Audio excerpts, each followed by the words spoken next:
Alors, bonjour et bienvenue dans ce dernier TP qui va être un peu notre TP7 mais en distanciel dans la mesure où j'ai eu des feedbacks comme quoi qui expriment le fait que vous n'aviez pas forcément pu terminer cette affaire-là et j'en conviens tout à fait. Et donc ici, ce qu'on a envie de réaliser dans ce TP, c'est ça simplement, hein. La simulation en images successives et donc en vidéo ou en GIF animé, c'est selon votre choix. Nous, on va se contenter dans ce TP de parler des images successives, des parcours de labyrinthe, donc à savoir des parcours en largeur ou en profondeur, obtenus donc avec nos structures de données qui font vraiment le cœur de notre travail, une pile ou une file. Donc le parcours en largeur est à gauche. On voit bien ici qu'on avance d'une case dans toutes les directions à chaque fois et on avance donc en largeur de manière assez uniforme en considérant une distance depuis l'origine. Alors qu'à droite ici on a un parcours à droite d'abord, parcours en profondeur, qui s'arrête avec la découverte de l'arrivée qui est ici caractérisée par un carré rouge. Le carré jaune c'est le départ. Et là on va partir et s'imaginer à l'intérieur en allant toujours à droite, comme si on était à l'intérieur en allant toujours à droite. Et on a ce parcours en profondeur là qui est en train de se mettre en place. Et on va appliquer les algorithmes vus en cours et générer les images histoire de terminer correctement ce sujet-là. Donc voilà l'objet de cette première vidéo. Le sujet que je suis en train de travailler est sur Moodle et c'est celui sur lequel vous avez travaillé lors du dernier TP, c'est le TP6, application des fils, coloriage et labyrinthe. Et je vais traiter dans cette vidéo uniquement la partie labyrinthe. Donc voilà ce que nous venons obtenir. Et on va ensemble l'obtenir en espérant que vous allez bien sûr manipuler, que vous allez vous poser des questions, faire des pauses, revenir et essayer vraiment d'avoir une application, une attitude réfléchie par rapport à tout ce que je propose. Et en tas de questions, je rappelle que vous pourrez toujours poser des questions sur le site où est postée cette vidéo, par les commentaires ou alors via Discord ou via tout biais qui vous conviendra. Et bien sûr, ce que je traite aujourd'hui conclut donc notre enseignement, de même que le parcours sur les arbres que vous avez peut-être vu, et c'est ainsi que se conclut aussi le programme de révision pour notre examen final. Bon courage, nous allons commencer. Dans notre cours, ici il s'agit de notre document de cours présenté en CI. Ça c'est la page concernant les applications des fils. Mais on a la même chose dans les pages précédentes concernant les applications des piles ici. Alors on a un labyrinthe qui est représenté avec les murs en bleu et les chemins qu'on peut parcourir en blanc. On a caractérisé aussi en départ le jaune en appliquant donc en se repérant avec des coordonnées, un axe des abscisses ici et un axe des ordonnées dans ce sens-là. Et donc, quand x fait 0, y fait 0, on est à l'endroit où j'ai mis mon curseur ici. Quand x fait 1, y fait 0, on est ici. Quand x fait 1, y est 1, on est ici. C'est pour ça que le départ est en 1, 1. Alors, en 9, 5, c'est donc la 10e colonne de 0 jusqu'à 9 et la 6e ligne de 0, 1, 2, 3, 4, 5. On a bien l'arrivée qui a été caractérisée ici par un carré rouge. Et puis des murs tout autour. Alors, quand on fait un programme informatique, on se pose toujours deux excellentes questions qui sont quelle structure de données je vais utiliser pour aboutir et deuxièmement, quel découpage fonctionnel je vais mettre en œuvre étape par étape pour arriver au résultat et avoir un code lisible. Alors la structure de données ici, qu'on vous propose dans ce TP, donc là ici c'est le document de TP, la page 4 sur les labyrinthes, TP6, tout ça est disponible sur Moodle. Le document de TP ici, on propose donc ici un labyrinthe, qui est en fait une liste de listes. On peut considérer ça comme un tableau à double entrée. Et vous voyez bien que si ici on juxtapose cette liste de listes avec notre labyrinthe ici, alors on va pouvoir sans problème se rendre compte, excusez-moi, j'ai quelques petits problèmes de juxtaposition, bon, je suis pas sûr que ce soit excellent ce que je fais, j'essaie quand même. Voilà. Et donc ici, vous avez notre liste de listes labyrinthe. Et je vais la juxtaposer avec le labyrinthe. Voilà. Et là, on voit bien que chaque ligne de cette affaire-là, donc tous les 1 qui sont ici, c'est une liste. Donc chaque élément de la grande liste qui commençait ici est terminé là, et soi-même une liste. Et donc tous ces 1 qui sont ici permettent de caractériser tous ces bords qui sont bleus. Les 1 qui débutent chaque liste font qu'en fait, pour chaque ligne, on va avoir un mur. Et on constate qu'on a mis des zéros.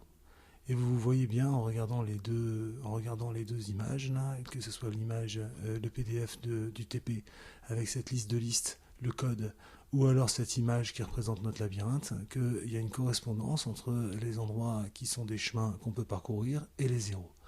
À 2 exceptions notables, là où il y a un 2, on a caractérisé le départ par un 2 et l'arrivée par un 3.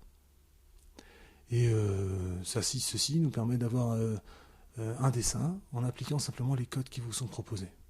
Et donc sur la suite de ce TP, pour obtenir ce dessin à l'aide de Python, on va générer un fichier PGM, c'est les choix qui ont été faits pour l'instant, ou plutôt PPM. Et donc pour ça, on vous propose une fonction qui a été préimplémentée pour vous. Pourquoi elle a été préimplémentée pour vous et elle est différente de celle qu'on a utilisée pour le coloriage par perle? Simplement parce qu'on ne voulait pas qu'il y ait qu'un seul pixel par case. Et donc du coup, on a utilisé un paramètre qui est dans une variable taille, 30, de manière à faire des dessins de cases 30 sur 30, comme vous pouvez le constater. Alors j'ai recopié tous les codes qui sont ici, y compris celui-là. Il y a des choses un peu subtiles peut-être à expliquer ce que je vais faire. Et puis le cahier des charges, c'est donc d'implémenter une fonction de recherche des voisins. Donc des voisins dans lesquels on peut aller, qui sont sur un chemin ou à l'arrivée, et qui sont voisins du pixel courant. Ça, on va le faire dans un instant. Et enfin, parcourir donc ce labyrinthe jusqu'à l'arrivée, soit en profondeur à l'aide d'une pile, soit en largeur avec une file. Alors, je peux fermer ce sujet parce qu'on a à peu près tout. Dans mon dossier ici, j'ai les 2 fichiers de primitives pour les piles et les fils que je vais utiliser, et j'ai un dossier, j'ai un script Python qui en fait j'ai simplement et uniquement recopié ce qui était proposé dans le TP. Et donc le voilà, ce petit script Python dans lequel on a simplement recopié ce qui était dans le TP. Et donc on a une fonction créer image ppm avec 4 paramètres d'entrée, largeur, hauteur, pixel qui est la liste générée et le nom du fichier. Et vous voyez bien qu'avec cette en-tête, on reconnaît tout de suite qu'on fait un en-tête de fichier ppm. On va donc créer un fichier ppm. La liste de pixels qui en fait va dépendre de si on rencontre un 1. Si on rencontre un 1, on va mettre 00255 qui est donc le code couleur pour le bleu, rouge, vert, bleu, et que le bleu qui est à fond, le rouge et le vert sont à 0. Le mélange du rouge et du vert, 255, 255, 0, c'est pour mettre du jaune. Alors, je vais revenir un petit peu là-dessus dans un instant. Alors, pourquoi est-ce qu'on a un test pour savoir si à cet endroit dans le tableau qui a été envoyé en argument, en paramètre d'entrée, si à ce tableau, à la ligne Y et à la colonne X, c'est donc ce qui correspond bien aux coordonnées X, Y, comme on l'a bien expliqué en cours, si on rencontre 2, c'est donc le départ, donc on met en jaune. Pourquoi avoir mis ce test pour savoir si on rencontrait aussi 6 ? Eh bien, simplement parce que j'ai l'intention, pour marquer ce qui est visité, que de rajouter 4 à la valeur qui est dedans. Et donc en particulier, si je rajoute 4 à mon 2, ça va devenir 6. J'aurais visité le départ, mais je voudrais que le départ se mette toujours en jaune. C'est uniquement pour ça que j'ai fait ce petit test supplémentaire. Parce qu'on va rajouter 4, et on a envie que ça se mette quand même en jaune une fois qu'on aura visité le départ. Si c'est 0, c'est donc un chemin qu'on peut parcourir, il est donc dessiné en blanc, donc avec une couleur de 255, 255, 255. Et enfin, dans tout autre cas, si c'est l'arrivée, si on a 3, donc double égal pour le test, le couleur sera donc un triplet, un tuple 255, 00, rouge, vert, bleu, donc du rouge. Et dans tout autre cas, else, et donc vous avez bien cette structure if, elif, elif, elif, else, c'est la couleur proposée sera donc du vert, rouge, vert, bleu et du vert. Et vous avez ces 2 lignes ici qui en fait font qu'on va rajouter à la liste de pixels des paquets de 30. C'est fois taille, vous voyez, à chaque fois. Alors pourquoi on va rajouter des paquets de 30 à chaque fois à la liste de pixels? Parce qu'on n'a pas envie d'avoir des cases qui font que 1 pixel sur 1 pixel, elles feront donc 30 pixels sur 30 pixels. Voilà l'astuce. Voilà, j'espère que vous comprenez ceci, mais même si vous ne comprenez pas cette fonction, vous allez pouvoir en voir le fonctionnement. Pour simplifier aussi le code, on a donné une largeur qui était 11. On aurait pu récupérer cette largeur en cherchant la longueur de la liste labyrinthe de 0 par exemple. De la même manière, la hauteur est 7. On aurait pu récupérer cette hauteur en prenant la longueur de la liste tout court, labyrinthe. Taille 30, c'est pour le nombre de pixels. Et donc, on récupère le fruit de l'appel de cette fonction liste-pixel avec les bons paramètres d'entrée. En argument, on récupère pixel, qui est donc la liste de tous les pixels qu'on veut mettre. Et puis, on va simplement appliquer notre fonction créer-image ppm. Alors, il y a un petit truc à comprendre ici, c'est qu'il y a un compteur égale 0 et il y a ce labi 002003.ppm format compteur. On se demande un peu ce que ça veut dire. En fait, ça, c'est une chaîne de caractères, ce qui est en vert ici et que je viens de surligner. Et dans cette chaîne de caractères, il y a des accolades ici qui permettent en fait d'en faire une chaîne formatée. Ça veut dire que ce qui est entre accolades va être remplacé par ce qu'on envoie à la méthode format, .format derrière. Et donc string est un type qui est autre chose que juste des caractères en Python. C'est un objet qui a une méthode format. Et cette méthode format, si on lui envoie compteur, ça veut dire que quand en lisant la chaîne de caractères, quand il va rencontrer ces accolades, il va remplacer ces accolades par la variable compteur. Et le 0.03 qui est à l'intérieur est pour dire qu'on va mettre 3 chiffres significatifs. Ce qui permettra d'avoir un 000 au lieu d'un 0, un 001 au lieu d'un 1, etc. Pour quelle raison? Parce qu'on voudrait bien qu'elle soit ensuite classée dans l'ordre alphanumérique correct et qu'on va aller jusqu'à un certain nombre d'images. Souvenez-vous, dans notre coloriage par perle, on allait jusqu'à plus de 140 images. Et donc du coup, c'était intéressant d'avoir cette écriture. Donc je profite du labyrinthe pour expliquer cette écriture qui est commune avec le coloriage par perle. On crée donc ensuite notre image. Notre image ne fait pas largeur et hauteur comme dimension, puisqu'à chaque fois on a mis 30 pixels pour chaque case, et donc ça fera donc largeur 11 x 30, une image de format 330 de largeur, et 7 x 30, 210 de hauteur. Et on lui envoie le nom du fichier. Pour mieux se rendre compte, si vous voulez, on va demander encore à ce script de faire un petit affichage qui va permettre peut-être de mieux comprendre, à savoir fichier. Et là, ici, on va juste apposer le nom du fichier pour que vous puissiez voir le résultat de la chaîne formatée, créer. Et là, comme ça, ce print ainsi envoyé va nous écrire correctement les choses et on va voir apparaître un fichier ici. Donc, j'espère que ça va fonctionner. J'envoie avec F5 mon affaire et là, je constate qu'effectivement, il y a un fichier qui a été créé et qui va certainement donner satisfaction. Je l'ouvre et je constate que j'ai bien ce que je voulais. Et les dimensions de cette image sont bien celles que je veux. En effet, on a 330 pixels de largeur, 210 images de hauteur, une image ppm. Alors, c'est sûr que ppm est un format assez dramatique, non compressé, qui prend une place phénoménale sur le disque dur pour pas grand-chose. Si on compressait cette image en PNG, on ne perdrait pas d'informations et on aurait quelque chose de bien meilleur, c'est évident. D'autres modules comme Matplotlib ou comme Pil ou Pilo permettraient de faire ce genre de choses. Mais on a choisi, c'est le choix pour l'instant dans ce cours, que de faire quelque chose sans chercher des bibliothèques externes, que celles que nous on programme, comme celles pour les piles et pour les fils. Voilà donc pour l'explication de la génération de cette image. Et donc du coup, on va pouvoir maintenant s'intéresser au parcours du labyrinthe.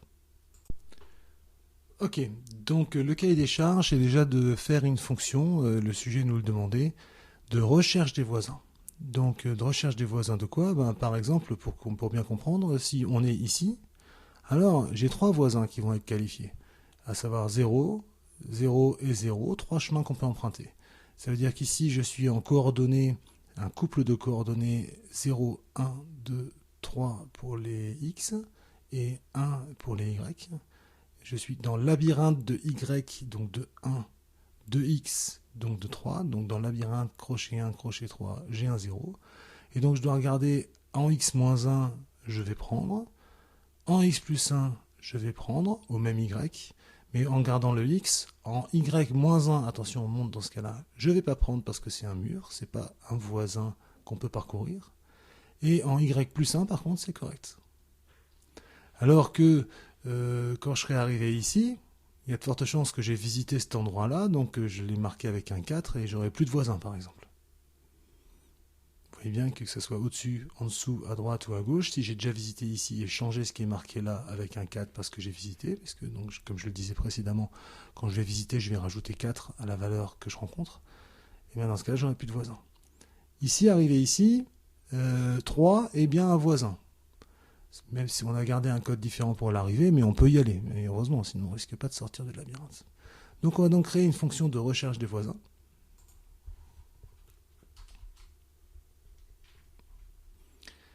Def recherche voisin. Et qu'est-ce qu'on va lui envoyer? Alors on va lui envoyer un couple de coordonnées, où coordonnées est un couple. On va lui envoyer le tableau, de manière à ce qu'on puisse chercher, que pour simplifier mon code, je vais l'appeler T. Et de la même manière, on va lui envoyer la largeur et la hauteur du tableau. Pour simplifier, je vais les appeler... alors je ne vais pas mettre L, parce que L, on le confond un petit peu avec 1. Je vais mettre large et haute. Et comme ça sera plus clair. Peut-être que c'est plus simple. Je vais faire un choix différent pour essayer d'être le plus clair possible. Et donc je vais prendre X et Y. Alors, je suis peut-être un petit peu bas dans ma vidéo. Alors je vais me donner quelques lignes pour respirer un petit peu et mieux voir. Et je vais mettre un petit docstring pour dire que ici ce qu'on fait, c'est qu'on cherche des cases voisines de X, Y. Donc, qu'est-ce qu'on a comme possibilité comme case voisine de X, Y? On a 4 cas possibles.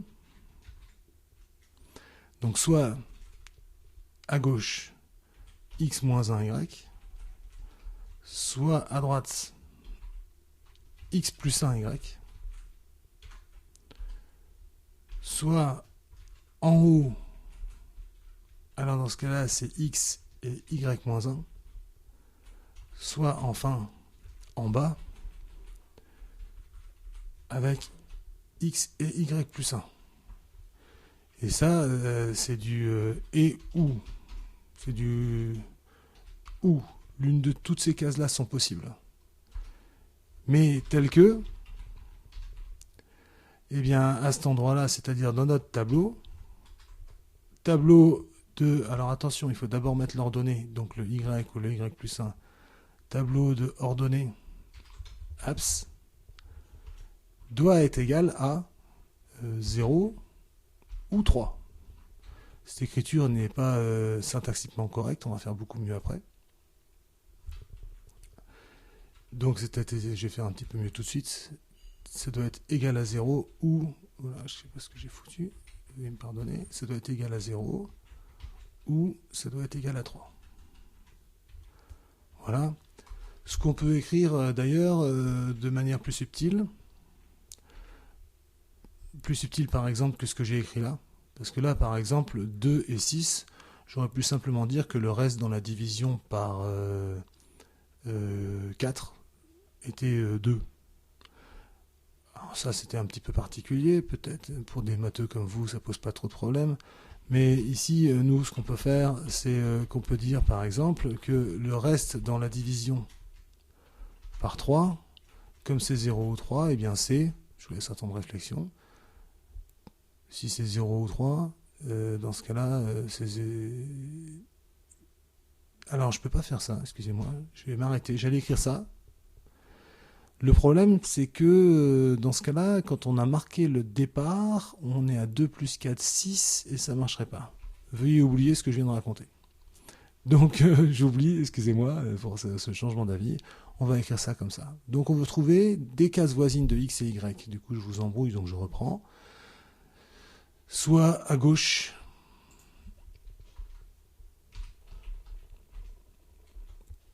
donc soit à gauche, à droite, en haut, soit ou en bas, et plutôt que soit, je vais mettre un c'est-à-dire pour que tout le monde comprenne bien. C'est-à-dire à gauche, à droite, en haut ou en bas, tel que on est 0 ou 3, c'est-à-dire des cases encore non visitées. Donc voilà, en paramètres d'entrée, qu'est-ce qu'on a?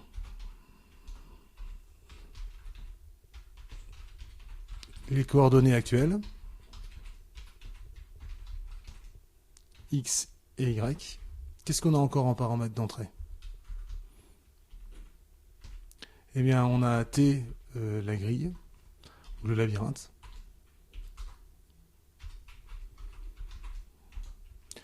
Pour faire simple et clair, la grille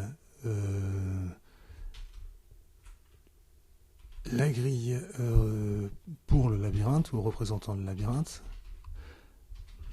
Qu'est-ce qu'on a encore en paramètres d'entrée? Eh bien, les dimensions, largeur et hauteur. Pourquoi on les a envoyés? Parce qu'il faut bien sûr ne pas sortir de cette grille.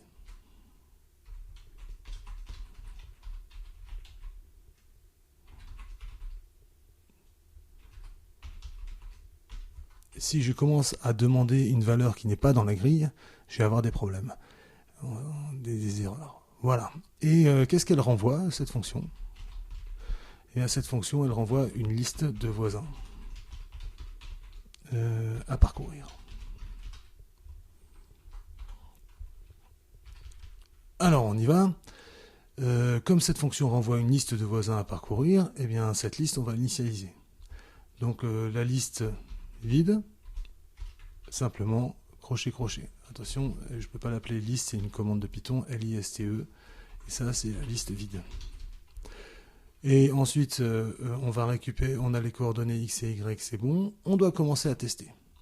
Donc, on va tester, par exemple, au-dessus.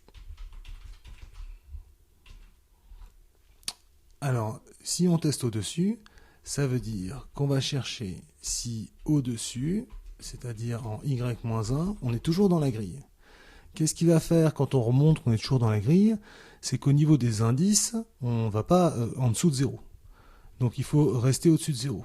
Donc il faut que Y-1 soit positif pour être sûr qu'on ne sorte pas de la grille.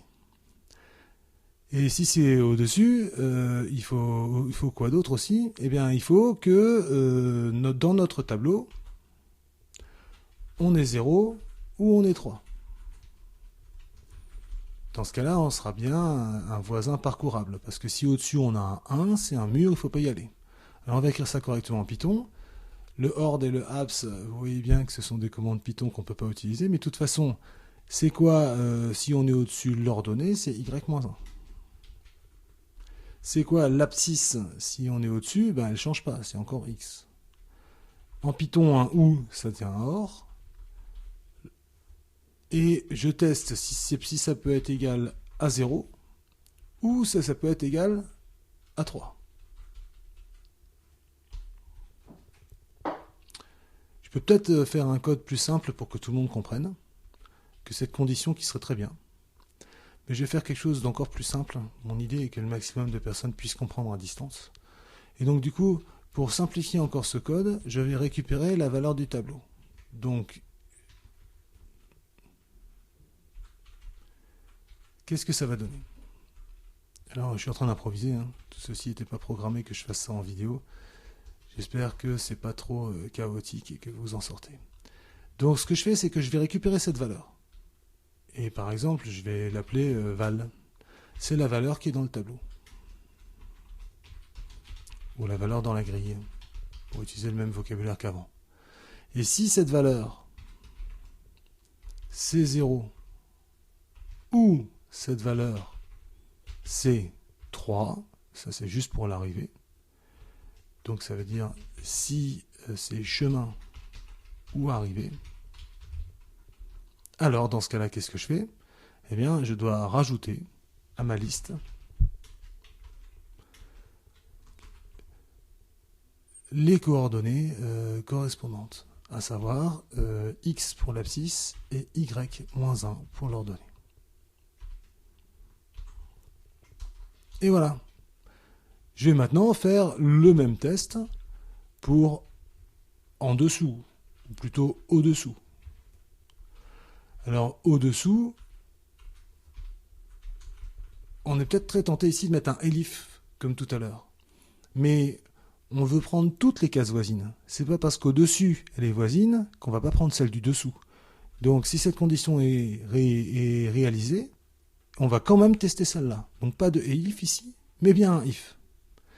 Et si au-dessous, c'est plus y moins 1, c'est y plus 1, on récupère la valeur, et que cette valeur est 0 ou 3, alors on rajoute la case du dessous. Et là vous voyez que on commence à avoir une structure très rapide. Et je vais encore bien sûr après au-dessous tester à droite. Alors notez bien que à droite je vais le faire avant, parce que comme je l'ai montré en cours, on va vérifier les cases en tournant. Donc au-dessus, puis à droite, puis au-dessous, puis à gauche, de manière à avoir le côté à droite d'abord dans le tableau le plus cohérent possible quand on empile. Je ne sais pas si vous vous souvenez de ça dans le cours, sinon je vous invite à aller voir. Si c'est à droite, bien sûr, c'est pas y qui change, c'est l'abscisse. Donc c'est x qui change, et comme on veut avoir, on veut tester si à droite c'est bon. Ah, j'en profite pour constater qu'ici j'ai une erreur, que je vais corriger après. Je reviens ici.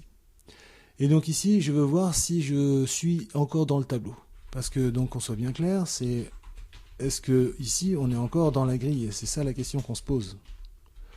Donc est-ce qu'on est encore dans la grille? C'est une question qu'on va se poser à chaque fois. Donc encore dans la grille, est-ce que c'est testé si c'est supérieur à 0 quand on va à droite? Non, parce que quand on va à droite, on augmente x. Donc ce qu'il faut, c'est que x reste, que x plus 1 reste dans la grille. Et comme le dernier élément d'une grille de largeur largue, je rappelle que dans cette fonction c'est largue la largeur, comme le dernier élément d'une grille de largeur largue, eh bien, il a pour abscisse ou comme indice largue moins 1, on va vérifier qu'on est bien strictement inférieur à largue. D'où la faute que je proposais ici en dessous, puisque si on va au-dessous, il faut bien sûr vérifier qu'on reste plus petit que la hauteur. Et ce n'est pas 0. Ça va intervenir pour quand on va à gauche par contre. Donc si x plus 1 est plus petit que large, on est encore dans le tableau. À la même ordonnée, donc au même y, je vais checker le x plus 1. Et si dans cette valeur c'est 0 ou 3 comme toujours, alors je vais rajouter la valeur x plus 1 et le même y à ma liste. Il ne reste plus qu'un seul cas. Regardez en tournant au-dessus, à droite, au-dessous. Il reste à faire bien sûr à gauche. Alors qu'est-ce que ça va changer entre à droite et à gauche? Et bien simplement, c'est pas x plus 1, là ce qui est à gauche de x, c'est x moins 1.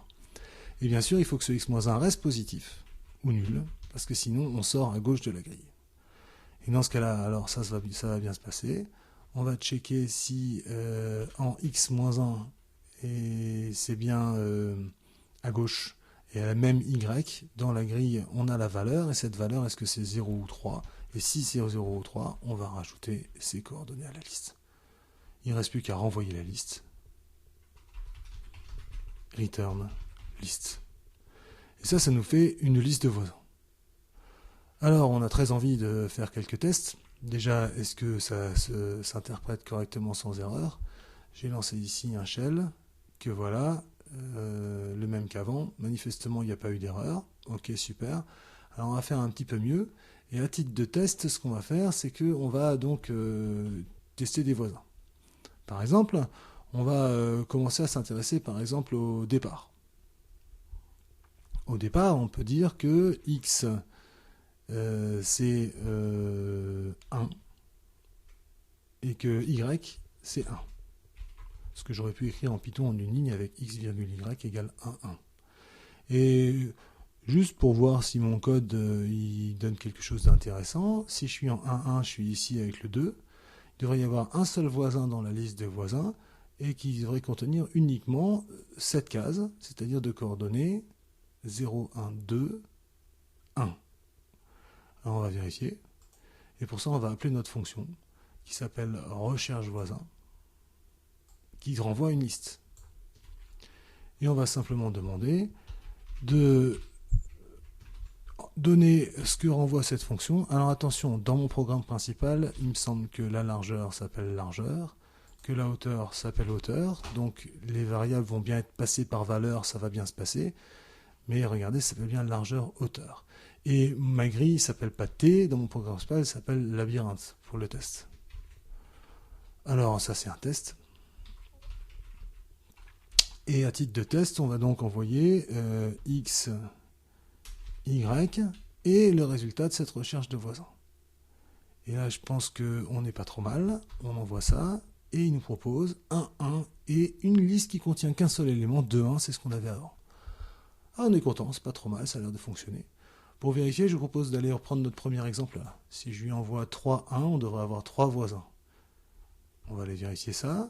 Et donc du coup, je vais faire un deuxième test ici, en lui proposant d'envoyer non pas x, y étant égaux à 3, 1, pardon, à 1 comme avant, mais 3, 1 simplement, et 3, 1 aussi dans l'appel de la fonction. Super, on a bien les 3 voisins qui étaient annoncés. 4, 1, 3, 2, 2, 1, c'est bien correct. Si on prend 3, 1, les 3 voisins sont bien 4, 1, 3, 2, 2, 1. Et vous voyez bien qu'on a les trucs en tournant. Il est là. Et on va encore chercher ici si ça fonctionne avec le 3, puisque les voisins de cette case-là, ça devrait être 9, 5 et 9, 3. Cette case-là est en 9, 4. On va vérifier que si on envoie 9, 5 et 9, 3, on obtient bien ce qu'il faut. Donc si j'envoie 9, 5, non c'est 9, 4, pardon. Si j'envoie 9, 4, il doit me renvoyer une liste contenant 9, 5 et 9, 3. Alors, pas dans l'ordre, ce sera d'abord 9, 3 et ensuite 9, 4 en tournant, puisqu'on commence par le haut. Et regardez, j'ai bien 9, 3, puis ensuite 9, 5. Donc il a bien pris l'arrivée aussi. Super. Donc ces tests ont fonctionné. Je vais donc les enlever. La fonction recherche voisin, qui était la première mission qu'on s'était fixée, est correcte. Et là maintenant, on va pouvoir commencer un parcours comme dans le cours. Alors voilà mon cours que j'ai été récupéré par exemple sur Moodle. Et dans ce cours pour parcourir le labyrinthe, ici on est dans l'application des fils. Pour parcourir le labyrinthe donc en largeur puisque c'est pour les fils, on va appliquer, regardez l'algorithme, on enfile le départ, puis tant que la file n'est pas vide, on défile et on marque la case. Vous vous souvenez de ça?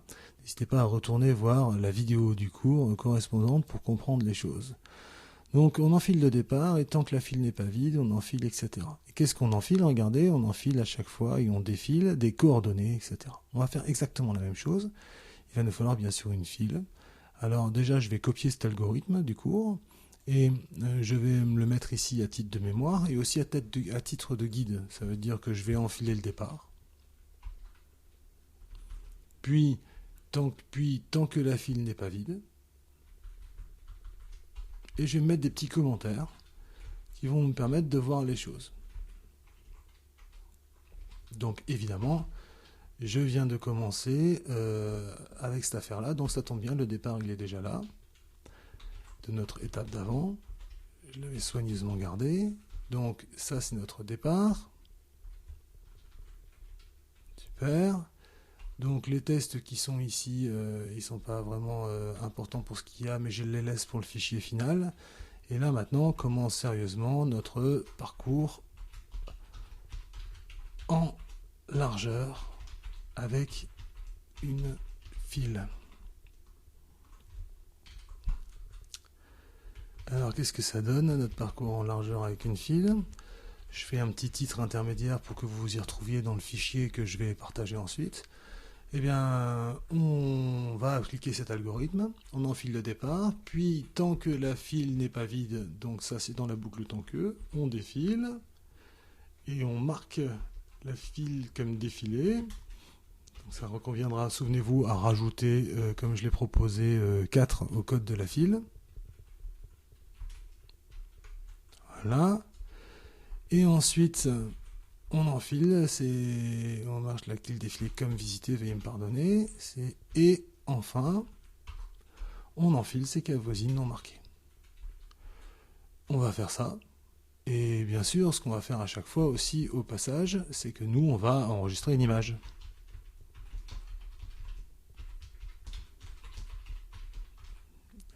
Ben bien sûr, on va enregistrer l'image suivante parce qu'on a envie de voir l'animation après, donc image par image. D'où l'intérêt de ce compteur qui vous intrigue peut-être depuis tout à l'heure. celui-là. Alors, on a donc ce compteur-là qui est là. Et donc, en fait, ce petit code qui est ici, c'est notre enregistrement d'image. Numéroté par compteur. Et donc, c'est ce petit code qui est ici, qu'on aurait pu d'ailleurs récupérer dans une fonction. Alors, c'est ce qu'on va faire. On va faire une petite fonction, et on va donc transformer ça en docstring. Chaque fois qu'on répète un code, il est toujours bon de l'avoir dans une fonction quand on programme. Alors, cette fonction ne renvoiera rien, on appelle ça une procédure. Une fonction qui ne renvoie rien. Mais elle fera un effet de bord, à savoir elle va enregistrer une image. Mais c'est bien ce qu'on veut, donc c'est un effet de bord maîtrisé. Donc on n'a qu'à l'appeler enregistrement image. Et on va avoir besoin de, je vous propose de garder compteur comme variable globale. Et il me semble que notre labyrinthe est une variable globale aussi, donc on va pas forcément lui envoyer. De même que ma largeur, ma hauteur et ma taille, donc je vais juste lui envoyer le compteur. C'est moyen de garder des variables globales, mais j'essaie de simplifier au maximum les choses. Et je vous propose de faire un petit test ici en faisant l'enregistrement de la première image. Et donc l'enregistrement de la première image, eh bien, simplement, comme notre compteur est égal à 0, on va appeler enregistrement image de compteur. On va vérifier que ça fonctionne toujours notre affaire. Là, il n'y a que des commentaires en bas, donc ça ne dérangera pas. Et il semble que ça fonctionne toujours. Regardez, on a bien cette image qui est là. Pour les gens dubitatifs, je peux la supprimer. Puis relancer mon script et constater effectivement que ça a bien fonctionné. Alors, on est très très content parce que cette fonction, maintenant, enregistrer l'image suivante, eh bien, il suffit d'appeler notre fonction pour enregistrer à chaque fois une image. C'est un choix de programmation. J'avais d'ailleurs pas fait le même dans d'autres sessions. Juste au passage, si je veux enregistrer une image suivante, il faut que j'incrémente compteur. Donc le compteur plus égal 1 qui va faire avancer notre compteur. Il ne nous reste plus grand chose à faire pour les personnes qui sont peut-être fatiguées de cette vidéo, qui est un peu monocorde, excusez-moi, je ne suis pas un spécialiste de ça. On y va. On enfile le départ dans quoi? Il nous faut déjà une file. Et donc peut-être qu'il manquait l'étape de départ, la création d'une file. Alors la création d'une file, pour ça, on va donc avoir besoin d'utiliser notre fichier de primitive. Donc je vous rappelle qu'ici, on a un fichier TPC4 et un fichier TPC2, un pour la file et un, donc comme j'ai l'habitude de le faire, là devant, tout en haut plutôt, je vais importer mes fichiers de primitive, à savoir TPC4, je vais prendre toutes les primitives, ainsi que pour TPC2. Ce qui ne pose pas de problème, car les primitives dans cette structure-là, dans le choix C, avec les listes de Python, initialisation et vide sont les mêmes, et on a donc empilé et enfilé, qui sont des fonctions différentes, de même que dépiler et défiler. Donc maintenant que j'ai appelé ces primitives, donc ça c'est les primitives pour les piles et les fils. Vous voyez que je prends le temps de commenter à chaque fois. Pour la création d'une file, simplement, on va donc faire une file que j'appelle ma file, pour éviter juste file, parce que file est une commande de Python. Regardez, si je mets juste file, il va interpréter ça comme une commande de Python. Non, c'est pas coloré, mais quand même. Donc ma file, ça va être quoi? Eh bien, c'est initialisation, qui est la primitive qu'on a bien l'habitude d'utiliser depuis toujours pour créer une file. On va enfiler le départ. Donc ça, si je ne me trompe pas, c'est enfiler. Enfiler dans ma file le départ. Alors c'est quoi le départ? Le départ, on a posé x égale 1 et y égale 1. Donc on va donc enfiler dans la file le couple de coordonnées. Je pourrais taper 1, 1, je vais mettre x, y. C'est à peu près la même chose. Ah, c'est une parenthèse qu'il me faut ici. Attention, ce que j'ai enfilé, c'est donc un couple. Donc dans ma file, on a donc le couple x, y. Puis tant que la file n'est pas vide, alors il me faut une boucle. Tant que Ma file n'est pas vide. Alors comment ça va se passer cette affaire-là? C'est while n'est pas vide, c'est not est vide, qui est une fonction booléenne qui envoie un booléen, est vide true si elle est vide et pas, donc et false si sinon. Et donc du coup, si elle n'est pas vide, ceci devrait fonctionner.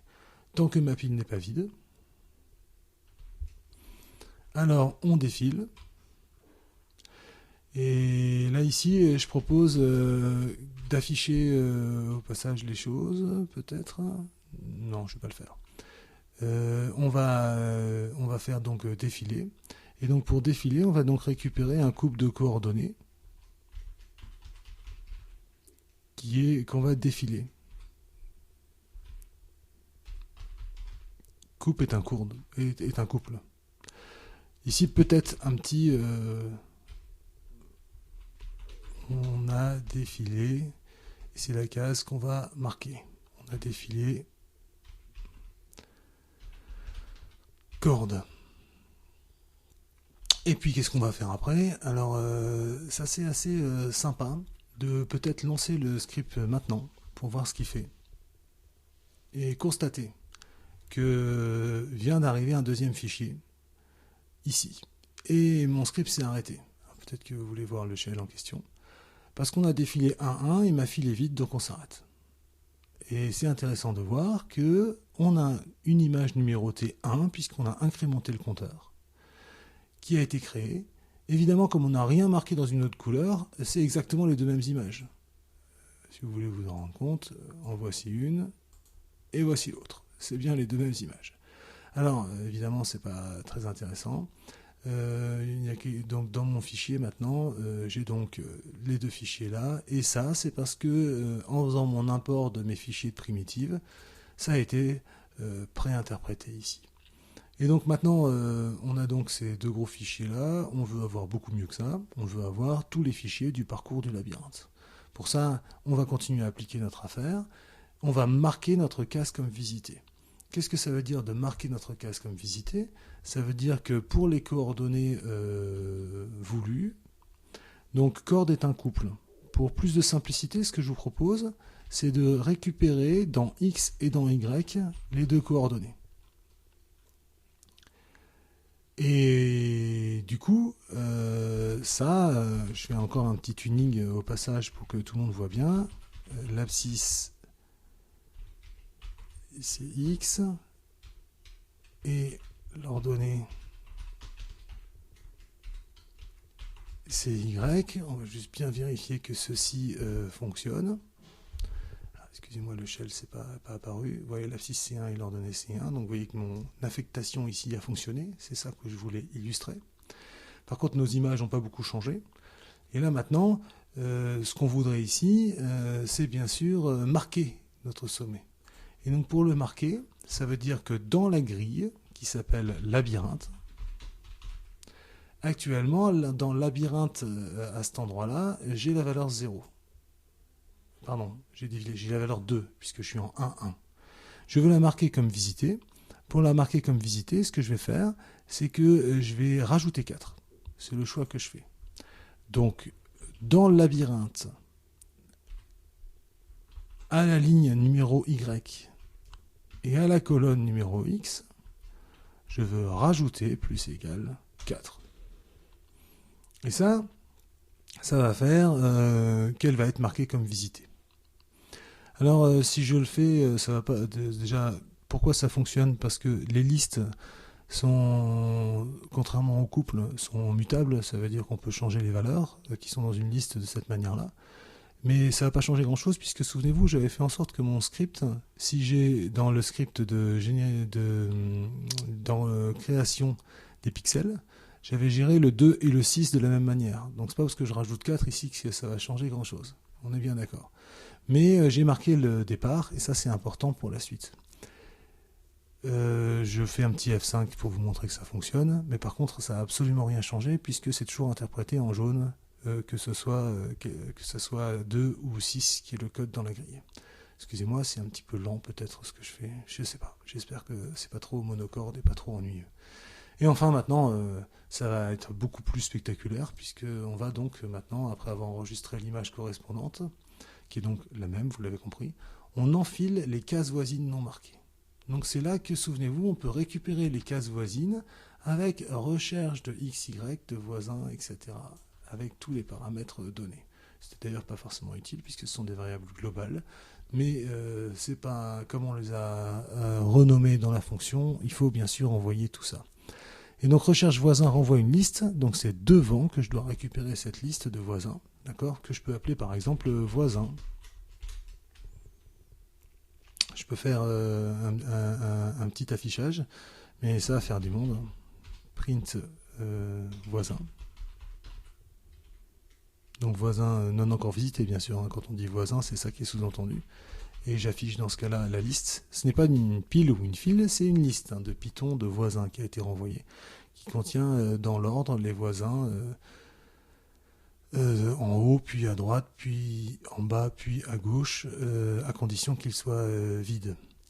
Et maintenant qu'on a empilé ces voisins, eh bien, il reste à les enfiler tous, un par un. Et donc on va parcourir cette liste voisins. Pour parcourir, on peut faire un for element in voisin.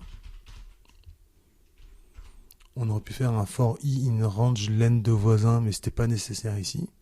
Eh bien, on va simplement, j'ai dit empiler avant, c'était une boulette puisqu'on est sur une file. On va simplement enfiler.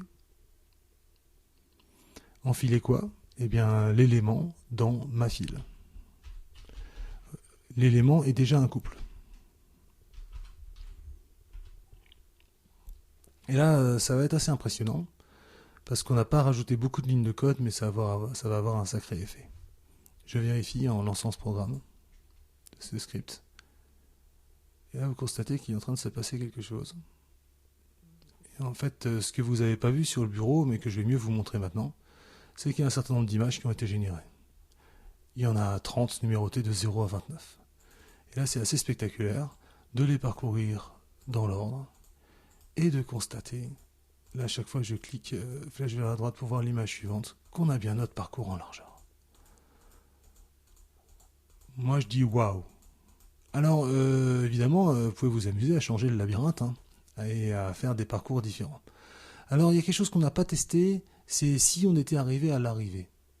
Alors, il s'avère que dans le cadre du parcours à largeur, vous l'avez vu dans l'animation du cours, vous voyez bien qu'on arrive à l'arrivée à la toute fin. Et donc, du coup, c'est pas ça qui va être chouette. Donc, j'espère déjà que vous appréciez. Ici, on a donc, vous comprenez mieux la numérotation par le compteur, etc. Et ici, on a donc tout notre parcours du labyrinthe en largeur. Et vous voyez aussi combien est-ce que c'est dramatique, puisque si je prends ces 30 images, je suis à 18 MB, donc quelque chose qui se partagerait déjà plus dans un mail, alors que c'est des toutes petites images. Donc c'est vraiment un format d'image assez dramatique pour cette affaire-là.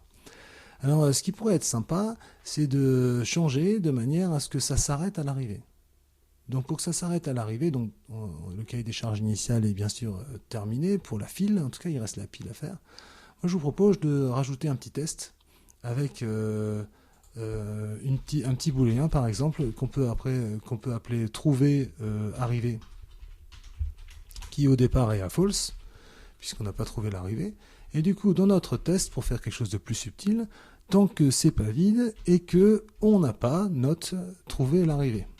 Donc on va rentrer dans ce while dans la mesure où trouver arrivée est égal à false, note trouver arrivée sera true.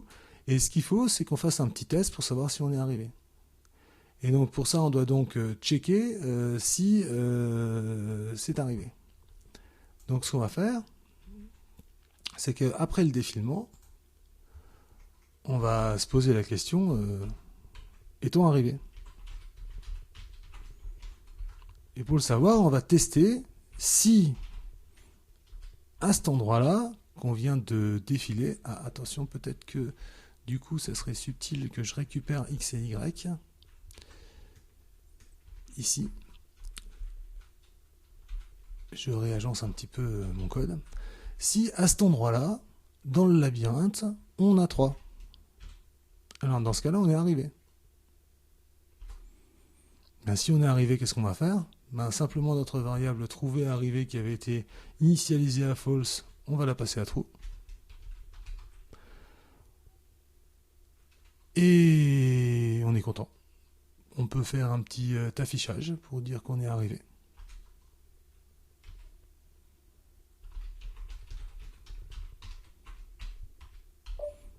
Ça mérite bien sûr un petit print, sinon ça ne fera pas notre effet de bord qu'est l'affichage. Et puis enfin, ne plus continuer le traitement, et donc par exemple faire un break, ce qui va nous faire sortir du while. Et ce break aura pour effet de faire que peu importe l'état de la file, on va sortir du while. Et donc là c'est pas trop mal. Ça va pas changer grand chose dans le cadre de notre liste, à moins que vous changiez la grille d'origine, ce que je vais pas m'amuser à faire. Donc on va bien aller jusqu'à 9.5, sauf qu'on a trouvé l'arrivée. Ça va peut-être générer une image de moins, à savoir 28 au lieu de 27. Pour ça, je vous propose de supprimer toutes mes images. Ah, excusez-moi, il ne s'agit pas du bon dossier. Il va falloir que j'aille sur mon bureau, qui est le bon dossier. Et ici, je vais supprimer toutes les images qui ont été générées. Et relancer le script. Ce qui va donc avoir pour effet de créer toutes ces images ici. Vous allez constater qu'il y en a effectivement une de moins qui a été créée. Par contre, vous voyez bien que on est en train de faire le même parcours et ici on est arrivé.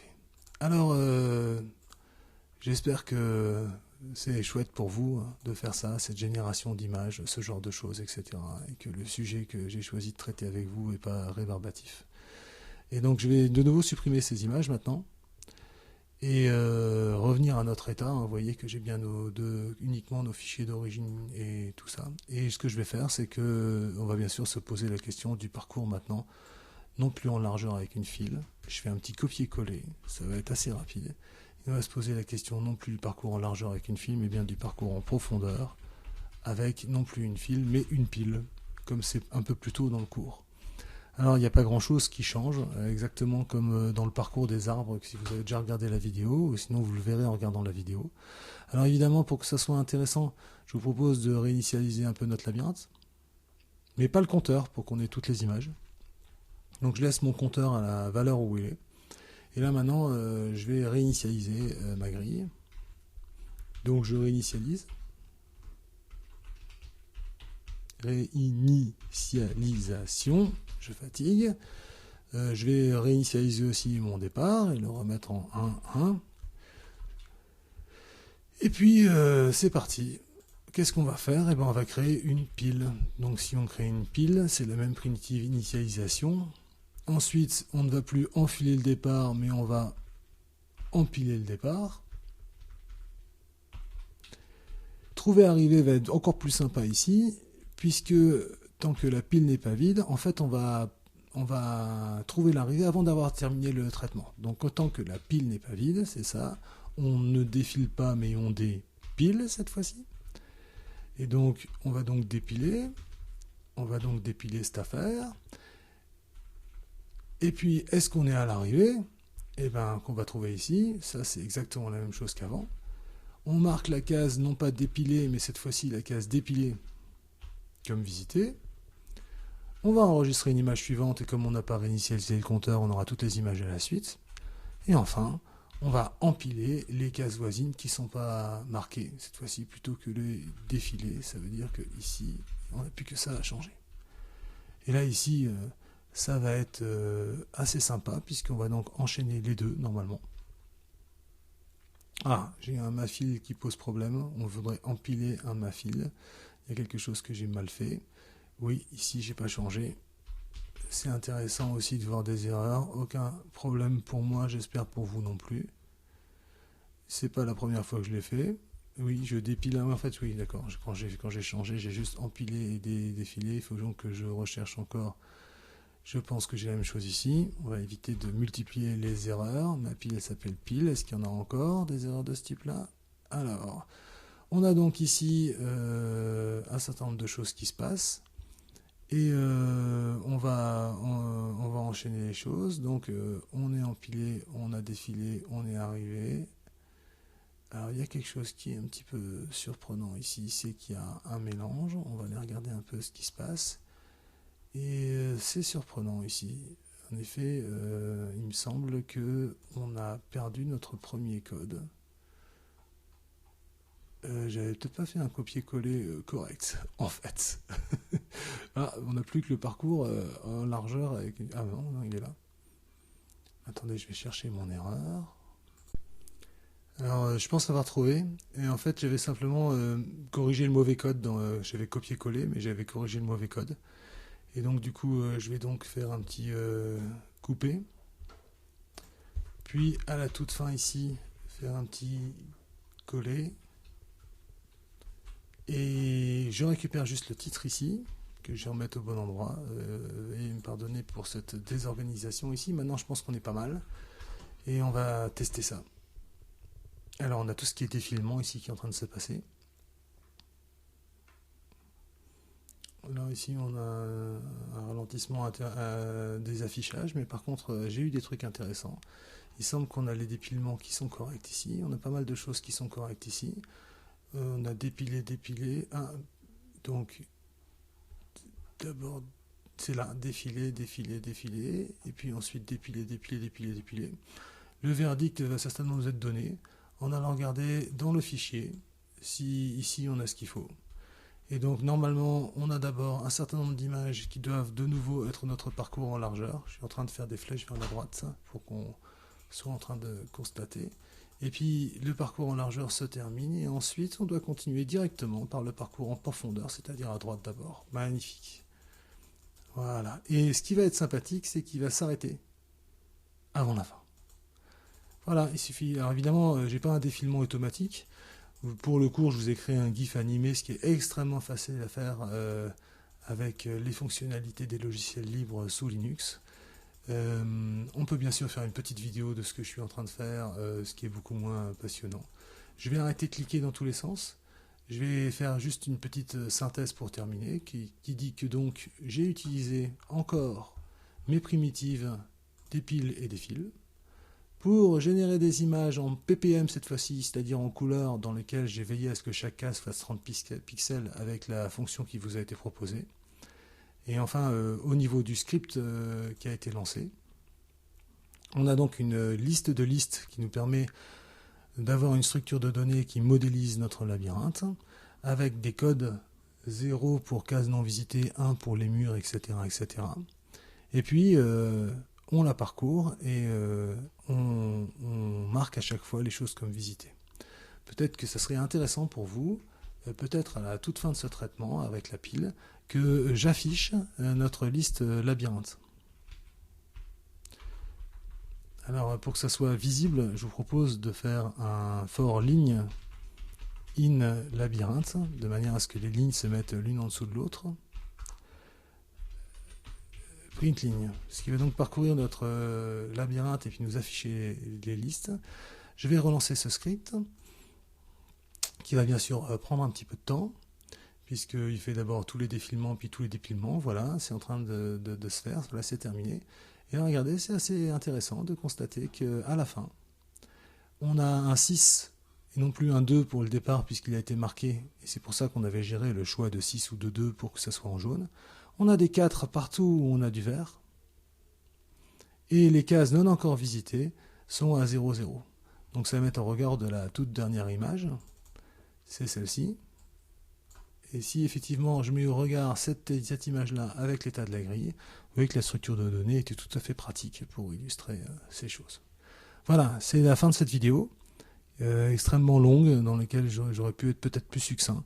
Mais j'espère en tout cas qu'elle a permis à toutes les personnes qui souhaitent comprendre de le faire et d'arriver au bout de ce travail. N'hésitez pas à me poser des questions au cas où. Il ne me reste plus qu'à vous souhaiter bon courage dans votre travail pour assimiler ce cours et je l'espère réussir l'évaluation finale. Et dans les semestres suivants, continuer votre chemin en informatique. Voilà, bonne continuation.